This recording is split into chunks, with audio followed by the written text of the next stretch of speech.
Assalamualaikum warahmatullahi wabarakatuh. Selamat sore teman-teman semua. Kembali lagi bersama saya Muhammad Anwar Ayani pada mata kuliah Sosio, TI, dan juga Etika Profesi.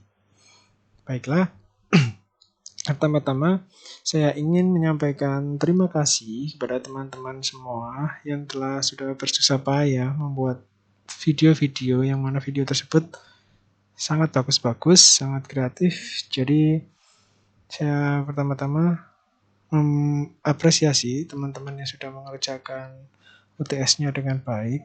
Maka dari itu,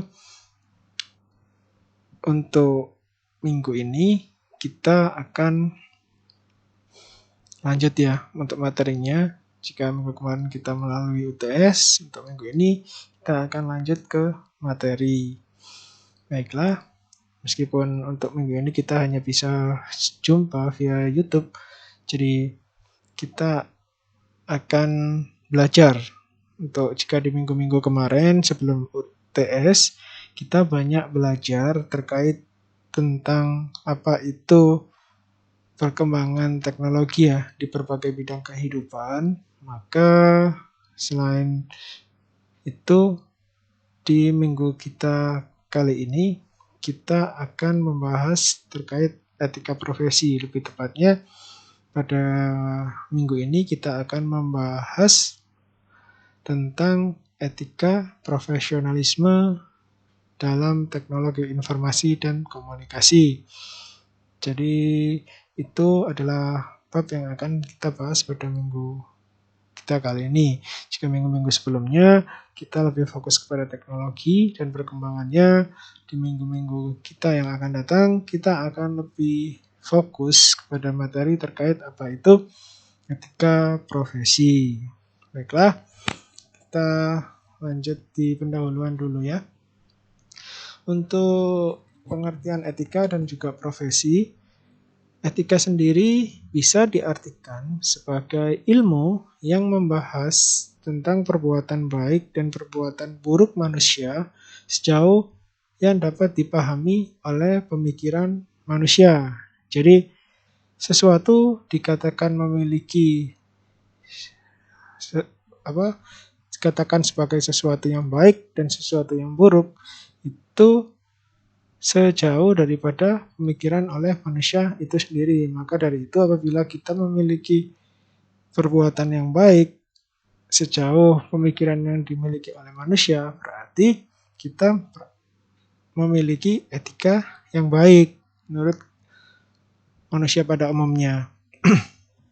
Sedangkan apabila kita melakukan perbuatan yang buruk, maka bisa diartikan juga kita memiliki etika yang kurang baik. Maka dari itu, jika kalian sudah menjadi seorang programmer atau menjadi seorang yang memiliki kemampuan di suatu bidang, diharapkan kalian juga nantinya memiliki etika yang baik pula. Seperti itu ya. Jadi tujuan daripada mata kuliah ini seperti itu.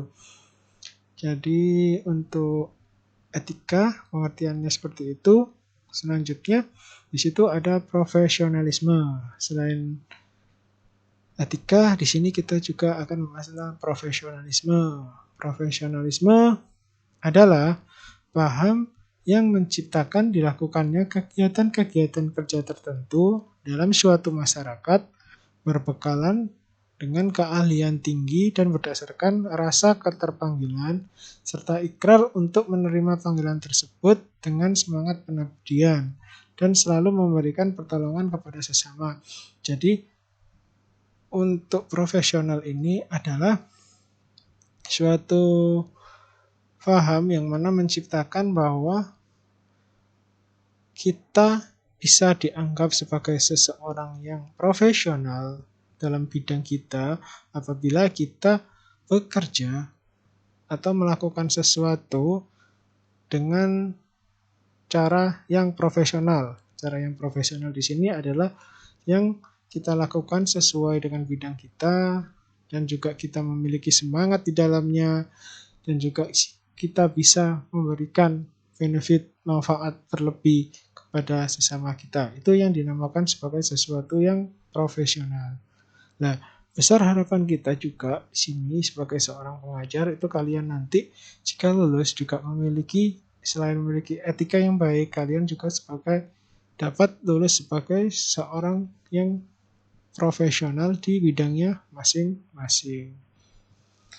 Nah, jika kita tilik lebih mengerucut lagi, profesi sebenarnya adalah pengertian daripada bidang pekerjaan tertentu, yang mana bidang pekerjaan tertentu itu biasanya membutuhkan keahlian tertentu pula.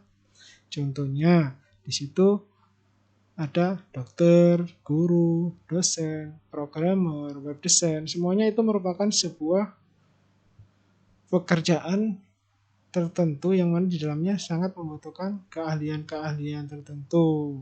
Itu yang dinamakan sebagai sebuah profesi. Oke. Dalam setiap bidang pekerjaan, khususnya di era kemajuan teknologi informasi seperti saat ini, setiap karyawan dituntut untuk memiliki etika dan profesionalisme. Hal ini diperlukan agar karyawan tersebut terhindar dari sikap atau perbuatan yang melanggar norma-norma yang ada di lingkungan masyarakat. Jadi masyarakat itu kadang itu kita memiliki sebuah norma-norma atau sebuah garis batas yang mana jika kita melewatinya itu kita dianggap sebagai seseorang yang beretika buruk atau tidak profesional, yang mana bisa jadi batasan-batasan tersebut itu bisa tertulis ataupun tidak tertulis. Jadi ada norma yang tertulis secara jelas, ada juga norma-norma yang tidak tertulis dalam masyarakat atau bisa disebut sebagai norma sosial. Maka dari itu kita harus bisa menjaga atau dituntut sebagai seseorang yang memiliki etika dan profesionalisme dalam bekerja. Nah, itu ya. Jadi diharapkan seperti itu. Etika sendiri berasal dari bahasa Yunani atau dari kata Yunani yaitu telos yang berarti tujuan, sasaran, akibat, dan juga hasil. Menurut teori ini, suatu tindakan dikatakan baik jika tujuannya adalah baik dan membawa akibat baik yang berguna, baik itu bagi orang yang melakukan ataupun orang yang di sekitarnya. Jika ditinjau dari sudut pandang tujuannya, etika dapat dibedakan menjadi dua, yakni teologi hedonisme dan juga teologi eudaimonisme. Teologi hedonisme itu berasal dari kata hedone yang berarti kenikmatan, dan juga yang kedua, teologi eudaimonisme itu berasal dari kata eudaimonia yang berarti kebahagiaan. Jika kita kupas lebih dalam lagi, teori hedonimisme yaitu tindakan yang bertujuan untuk mencari kenikmatan dan kesenangan. Contohnya, orang yang suka mengumpulkan harta berlebih atau tidak puas dengan hartanya di hidupnya, mengerti senang-senang, clubbing, dan lain-lain, itu tidak memiliki dosa serta efek samping yang berakibat kepada dirinya sendiri. Berarti itu merupakan sebuah contoh daripada etika yang buruk, seperti itu ya, katakan buruk. Itu dari tujuannya.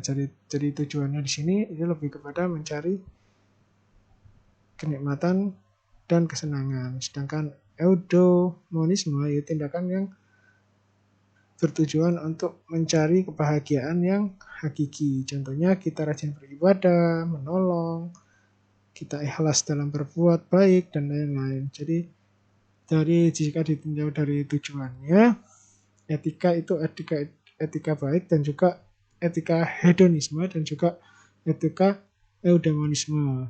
Jadi itu yang pertama, itu lebih kepada kenikmatan, biasanya lebih ke arah negatifnya. Sedangkan untuk yang eudaimonisme, kebahagiaan yang hakiki, itu lebih kepada biasanya hal-hal positifnya, atau bisa dibilang hedonisme itu etika buruknya, eudaimonisme adalah etika yang baiknya, seperti itu. Selanjutnya, pengertian baik pada etika adalah suatu hal yang dikatakan baik apabila ia mendatangkan rahmat dan memberikan perasaan senang serta bahagia bagi orang yang di sekitarnya. Sedangkan pengertian etika buruk yaitu segala hal tercela. Perbuatan buruk berarti perbuatan yang bertentangan dengan norma-norma yang ada di tengah masyarakat. Sedangkan profesionalisme merupakan sebuah tingkah laku, suatu tujuan atau suatu rangkaian kualitas yang menandai atau melukiskan corak suatu profesi untuk keuntungan atau sumber kehidupan. Itu ya. Jadi ini hampir sama dengan surat-surat yang sebelumnya. Profesi selanjutnya ini ya, yang akan menjelaskan tentang profesi mengharuskan kita tidak hanya berpengetahuan dan memiliki keahlian khusus, tetapi dari arti profesi sendiri yang berasal dari dalam kata profession, terpaku juga suatu panggilan, yaitu profession, yang mengandung dua unsur pertama, yakni yang pertama unsur keahlian dan kedua adalah unsur panggilan. Sehingga orang dikatakan profesional itu harus bisa memadukan antara keahliannya atau kecakapan teknik dan juga kematangannya, bagaimana dia menggunakan keahlian tersebut. Jadi keduanya itu harus dipadukan sehingga terciptalah sebuah profesionalisme, baik itu dalam hal pekerjaan, baik itu dalam hal bersikap dan lain-lain. Untuk ada beberapa hal yang mempengaruhi seseorang untuk bisa menjadi profesional. Yang pertama, profesionalisme menghendaki sikap mengejar kesempurnaan atau perfect result, sehingga kita dituntut untuk selalu mencari peningkatan mutu kinerja yang kita lakukan. Jadi apabila kita selalu meningkatkan mutu kita, berarti kita sudah menjadi seseorang yang mengarah kepada arah profesionalisme, karena kita sudah beranjak ke arah mendekati hasil yang sempurna atau perfect result. Itu adalah hal pertama yang bisa menjadikan kita sebagai seorang yang profesional, yaitu kita harus selalu tidak pernah puas dalam segala hal, sehingga kita nanti bisa mendapatkan hasil yang sempurna. Itu ya. Yang kedua, profesionalisme memerlukan kesungguhan dan ketelitian yang hanya dapat diperoleh biasanya dari sebuah pengalaman dan kebiasaan. Nah ini di kebiasaan. Jadi biasanya orang-orang yang profesional itu adalah orang-orang yang selalu teliti dalam bekerja dan juga selalu memanfaatkan apa yang ia peroleh itu menjadi sebuah kebiasaan. Biasanya mereka itu mengambil dari sisi-sisi baiknya untuk dijadikan sebuah kebiasaan, sehingga mereka bisa dianggap sebagai orang-orang yang benar-benar orang profesional. Seperti itu ya. Untuk yang poin nomor 2. Sekarang poin yang nomor 3. Profesionalisme menuntut kerukunan, ketabahan, yaitu sifat fisik yang tidak mudah memutus asa sampai hasil tercapai. Jadi profesionalisme itu juga menuntut kita untuk bisa selalu tidak merasa cepat puas. Jadi kita selalu berusaha untuk melakukan inovasi-inovasi yang mana inovasi tersebut akan mengantarkan kita kepada kesuksesan atau hasil yang ingin dicapai. Yang keempat, profesionalisme memerlukan integritas tinggi yang tidak tergoyahkan oleh keadaan terpaksa. Keadaan iman seperti harta dan kenikmatan hidup lainnya. Jadi di profesional itu juga memerlukan integritas di dalamnya. Jadi selain tadi ya, kita profesional itu merupakan kesungguhan dan ketelitian, kerukunan dan ketabahan, profesional itu juga merupakan sebuah integritas. Yang terakhir, profesional memerlukan adanya kebulatan pikiran dalam perbuatan sehingga terjaga efektivitas kerja yang tinggi. Nah, makanya itu ya, selain tadi ada kesungguhan dan ketelitian, kerukunan ketabahan, integritas, dan ditambahkan di akhir ini adalah sikap kebulatan pikiran dan perbuatan sehingga kita bisa memberikan efektivitas kerja yang tinggi, baik itu bagi diri kita sendiri ataupun bagi perusahaan yang tempat kita bekerja, seperti itu. Oke, setelah kita banyak membahas tadi di pendahuluan ya, baik itu apa arti daripada profesional sendiri, apa arti kata dari profesi, apa arti kata daripada etika, maka di sini akan kita bahas lebih dalam ya, terkait beberapa hal mengenai etika dan profesionalisme di bidang teknologi informasi dan juga komunikasi. Nanti yang akan kita bahas yang pertama yakni pekerjaan di bidang TIK sebagai suatu profesi. Dan yang kedua, gambaran umum pekerjaan di bidang TIK. Dan yang ketiga, pelaku siapa saja sih yang terlibat di bidang TIK ini. Terus tindakan-tindakan kriminal apa saja sih yang bisa terjadi di bidang TIK ini. Kan seperti itu ya. Ini adalah beberapa outline yang akan kita bahas pada materi kita kali ini. Yang pertama, pekerjaan di bidang IT sebagai profesi. Suatu pekerjaan termasuk profesi atau bukan, maka harus diuji bahwa pekerjaan tersebut, karena tidak semua pekerjaan adalah sebuah profesi. Demikian juga pekerjaan di bidang komputer. Contoh, software engineer bisa digolongkan sebagai sebuah profesi karena seseorang yang bekerja di software engineer harus berpengetahuan dan memiliki pengalaman kerja di bidangnya. Software engineer adalah melakukan engineering, yakni di dalam menganalisa, merekayasa, menspesifikasi, mengimplementasi, dan juga validasi untuk menghasilkan produk berupa software yang digunakan untuk memecahkan masalah pada berbagai bidang.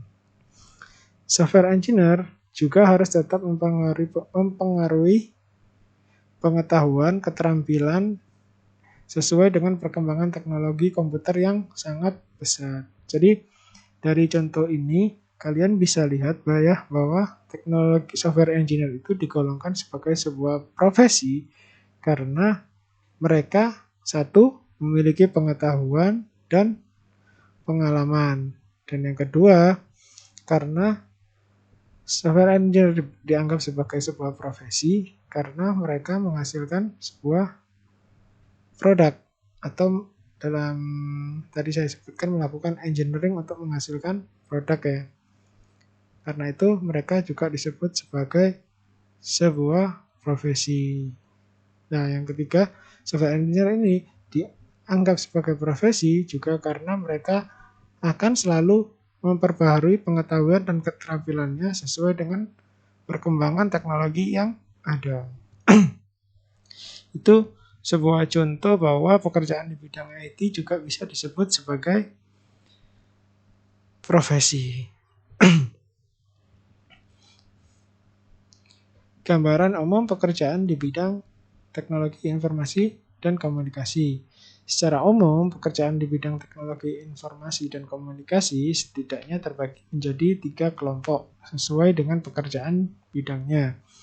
Kelompok yang pertama adalah mereka yang berkecimpung di dunia perangkat lunak, baik yang merancang sistem operasinya, database-nya, maupun sistem aplikasinya. Kelompok yang kedua adalah mereka yang berkecimpung di dunia perangkat keras atau hardware-nya. Yang ketiga yaitu mereka yang berkecimpung dalam operasional sistem informasinya atau berkecimpung sebagai pengguna aplikasinya atau user end biasanya ya, bagian penggunanya. Oke, itu gambaran umum pekerjaan di bidang TIK. Ini saya contohkan ya, ada contoh pekerjaan bidang TIK sesuai dengan pembagian kelompoknya. Jadi yang kelompok yang pertama adalah tadi apa? Orang yang berkecimpung di dunia perangkat lunak atau software. Itu biasanya contohnya yang pertama sistem analis, programmer, dan juga web design. Sedangkan yang berada di kelompok yang kedua yang berurusan sama hardware itu contohnya adalah technical engineering dan juga network engineer. Dan yang ketiga yang berkecimpung di dalam operasional sistem itu lebih kepada operator ya ataupun sistem administrasi. Nah, ini untuk penjelasannya lebih dalam ya. Untuk kelompok yang pertama. Contoh beberapa tadi yang disebutkan ada 3 contoh ya yang merupakan apa?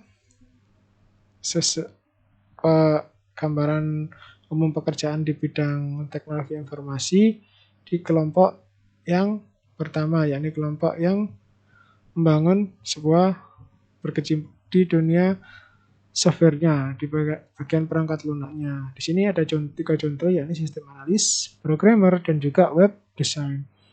Sistem analis sendiri merupakan orang yang bertugas menganalisa sistem yang akan diimplementasikan, mulai dari menganalisa sistem yang ada, terkait kelebihan dan kekurangannya, hingga melakukan studi rekayasa kelayakan dan desain sistem yang mau akan dikembangkan. Itu disebut sistem analis. Yang kedua, contohnya ada programmer. Programmer merupakan orang yang bertugas untuk mengimplementasikan rancangan sistem yang telah dibuat oleh sistem analis untuk diterapkan menjadi sebuah aplikasi. Dengan kata lain, programmer adalah orang yang membuat program sesuai dengan kebutuhan perusahaan atau kebutuhan customer. Yang ketiga yakni web design, yaitu orang yang membuat perancangan user interface semenarik mungkin sehingga nantinya aplikasi-aplikasi yang dibuat oleh programmer tadi menjadi user friendly sehingga nantinya akan sangat mudah diakses oleh si pengguna atau kelompok ketiga tadi. Oke, itu kelompok yang pertama, sedikit gambarannya. Sedangkan kelompok yang kedua adalah kelompok yang berhubungan dengan hardware. Kelompok yang berhubungan dengan hardware ini saya contohkan di sini ada 2 orang, yakni technical engineer dan juga network engineer. Kalau technical engineer sering disebut sebagai teknisi komputer, yaitu orang yang berkecimpung dalam bidang teknik, baik mengenai pemeliharaan maupun perbaikan perangkat sistem komputer. Sedangkan network engineer merupakan orang yang berkecimpung dalam bidang teknisi jaringannya, jaringan komputernya. Baik itu jaringan komputer, komunikasi data, dan juga maintenance sampai troubleshooting-nya. Sedangkan kelompok yang ketiga, di sini saya contohkan ada EDP operator dan juga sistem administrator. ODP operator adalah orang yang bertugas mengoperasikan sebuah program yang berhubungan dengan electronic data process. Jadi EDP itu electronic data process ya. Dalam lingkungan sebuah perusahaan ataupun organisasi. Jadi operator ya, yang ketiga ini yang pertama di kelompok yang ketiga ini dan yang kedua yakni sistem administrator, yaitu merupakan orang yang bertugas melakukan administrasi terhadap sistem serta hal-hal lain yang berhubungan dengan pengaturan operasional sebuah sistem.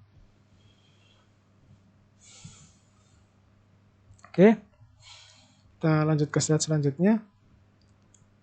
Pelaku bidang teknologi informasi dan komunikasi biasanya ini sangat berhubungan erat ya dengan privasi, akurasi, properti, dan juga accessibility.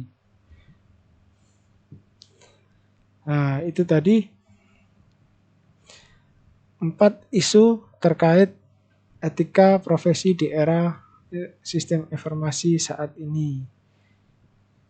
Jadi yang pertama yakni privasi, contohnya adalah sebagai seorang administrator untuk membackup sebuah replikasi data, mereview data yang dipercayakan kepada Anda dilakukan seperlunya bila terkait dengan pekerjaan. Jadi Anda harus operasional. Jadi itu ada 4 isu ya terkait etika profesi di era informasi saat ini. Yang pertama adalah terkait privasi. Nah, contohnya di sini biasanya jika Anda sebagai seorang administrator, maka Anda harus bisa membackup dan juga mereplikasi dan memastikan bahwa apa saja yang dipercayakan kepada Anda itu merupakan sesuatu yang sangat safety, sehingga Anda harus sangat sangat profesional dalam melakukan hal tersebut. Yang kedua adalah akurasi. Akurasi di sini adalah informasi yang diberikan itu harus cepat, tepat, dan akurat, serta bertanggung jawab, karena apa yang Anda informasikan bisa jadi merupakan referensi dalam pengambilan keputusan bagi sebuah perusahaan. Dan yang ketiga yakni properti. Aspek ini berhubungan dengan siapa pemilik informasi, bagaimana harganya, siapa channel atau bagaimana informasi itu mengalir, dan siapa saja yang boleh mengakses. Jadi itu ya. Yang terakhir yakni accessibility, yakni berhubungan dengan informasi yang dapat diperoleh seseorang atau organisasi. Jadi informasi itu perlunya diberikan kepada siapa, pada saat yang apa. Jadi ini erat kaitannya dengan hak akses, privasi, dan juga security. Biasanya jika kita membuat sebuah aplikasi, kita kan harus memberikan hak akses nih. Misalnya direktur bisa melihat laporan keuangan dan lain-lain. Sedangkan untuk staf dan karyawan, dia cukup di bagian input data dan lain-lain. Nah, seperti itu. Jadi untuk beberapa hal yang perlu kalian perhatikan apabila kalian bersinggungan langsung dengan pengembangan sebuah teknologi informasi, itu kalian harus benar-benar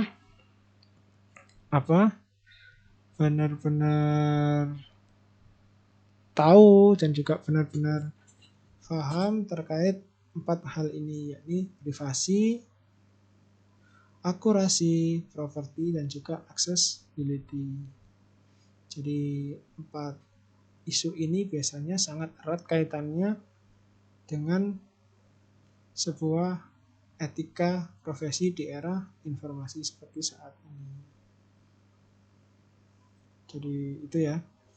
Yang pertama tadi privasi, akurasi, properti, dan juga accessibility. Selanjutnya, jika kalian tadi sudah mengetahui isu-isu apa saja yang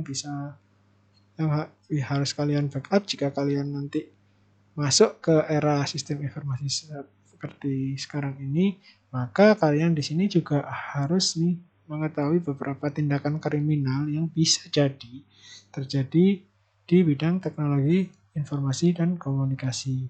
Beberapa tindakan kriminal yang biasa terjadi di teknologi informasi dan komunikasi, yakni yang pertama yakni pengerusakan terhadap website atau situs tertentu. Kalian sudah mungkin sudah tahu, biasanya ini dilakukan oleh seorang cracker ataupun hacker, yang mana tujuannya adalah untuk mengambil keuntungan daripada pengerusakan tersebut. Nah, hal ini juga pernah dialami di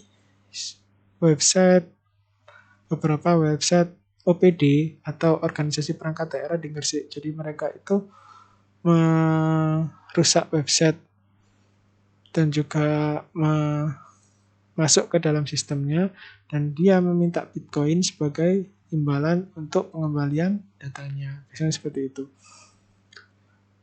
Jadi kalian sebagai seorang nanti itu jangan sampai, seorang yang ngerti IT jangan sampai melakukan hal yang semacam itu. Diharapkan seperti itu ya.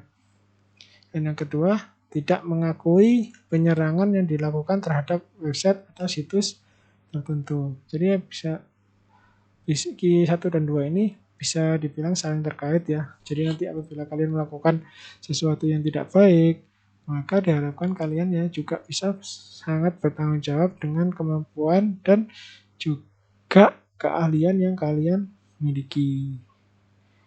Yang ketiga, pencurian data sudah pasti ya. Apabila kalian mampu untuk melakukannya, maka diharapkan kalian tidak melakukannya. Karena hal itu nantinya akan melanggar norma-norma di tengah masyarakat, sehingga kalian dikatakan sebagai seseorang yang memiliki etika yang buruk. Di antara lain tindakan-tindakan lain yakni pencurian data elektronik intellectual property. Ada lagi jenis tindakan kriminal masuk dalam tindakan kriminal yakni pencurian melalui internet ataupun telepon, pelanggaran terhadap sistem pembayaran melalui kartu, transfer dana secara elektronik dan lain-lain. Itu sudah dilakukan oleh beberapa sistem ya. Jadi beberapa sistem itu mengambil beberapa dolar daripada mengambil keuntungan daripada beberapa sistem pembayaran yang mana biasanya itu sangat melekat erat dengan sebuah kartu kredit, sehingga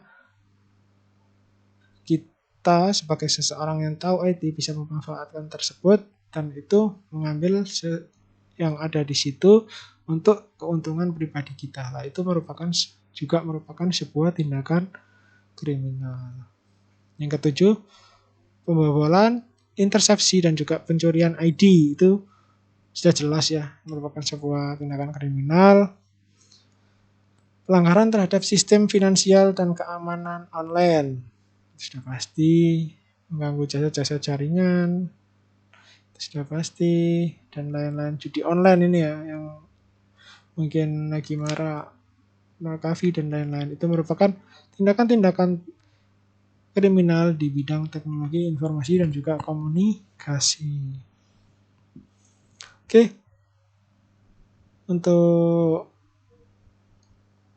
pertemuan kita kali ini, dari beberapa apa yang saya simpulkan tadi terkait apa itu etika profesi dan lain-lain, kita bisa simpulkan di sini ya bahwa etika profesi merupakan bagian daripada etika sosial, yang mana hal tersebut menyangkut bagaimana mereka menjalankan profesinya secara profesional agar diterima oleh masyarakat. Jadi harapan kita ketika kalian nanti belajar tentang etika profesi, maka kalian itu bisa bisa menjadi seorang yang profesional, baik itu tidak hanya dalam hal keterampilan, tetapi juga dalam hal bersikap, sehingga masyarakat menilai kalian memiliki sebuah etika yang baik di tengah masyarakat. Nah, dengan etika profesi diharapkan kaum profesional seperti kalian nanti itu dapat bekerja sebaik mungkin serta dapat bertanggung jawab atas apa yang kalian kerjakan. Seperti itu. Dalam bidang teknologi informasi tentu diperlukan perilaku yang sesuai dengan etika. Dalam kegiatan mengakses ataupun menggunakan teknologi informasi dibutuhkan sikap yang baik dan juga sopan. Jadi kembali lagi kepada sikap ya, kalau etika itu. Jadi itu merupakan sebuah pilihan sih. Jika kalian nanti memiliki sebuah keterampilan, keahlian, ataupun memiliki sebuah kecerdasan, maka itu semua akan kembali kepada kalian. Baik itu kalian mau bersikap baik ataupun buruk, itu kembali lagi kepada pilihan kalian. Jadi yang mana nantinya itu akan menjadikan kalian sebagai seseorang yang dinilai sebagai beretika baik ataupun tidak. Tapi harapan kita ketika kalian memiliki sebuah keahlian atau memiliki sebuah keterampilan, kalian juga memiliki sebuah etika yang bagus dan juga sikap yang profesional. perlunya sikap profesionalisme, yakni untuk menghindari tindakan-tindakan dari pembajakan, pencurian data, ataupun dari pihak-pihak yang berwenang. Karena pada saat ini semakin banyak kasus-kasus seperti pencurian data, akses, dan juga berbagai kasus pembajakan. Oleh karena itu, diperlukan penetapan etika dan profesionalisme di bidang teknologi, informasi, dan komunikasi. Nah, diharapkan nanti ketika kita banyak belajar terkait materi-materi etika profesi, kalian juga bisa menjadi pribadi yang semakin baik nantinya. Semakin baik dalam beretika dan juga semakin profesional dalam menjalankan dalam bersikap seperti itu. Oke, mungkin cukup dari saya ya untuk mata kuliah saya kali ini. Baiklah, untuk kesempatan kali ini, jika ada pertanyaan terkait apa yang saya sampaikan atau yang saya sampaikan tadi belibet kurang jelas, karena maaf ya ini lagi flu, jadi saya harap kalian juga bisa mengerti. Kalau tidak mengerti, kalian bisa tanya. Dan untuk untuk nilai UTS-nya nanti mungkin akan kita share minggu depan. Oke, terima kasih untuk waktunya. Terima kasih telah mengikuti mata kuliah pada malam hari ini. Semoga apa yang kita sampaikan pada malam hari ini itu bisa berguna bagi kalian nantinya. Oke, saya cukupkan sekian. Saya akhiri. Assalamualaikum warahmatullahi wabarakatuh.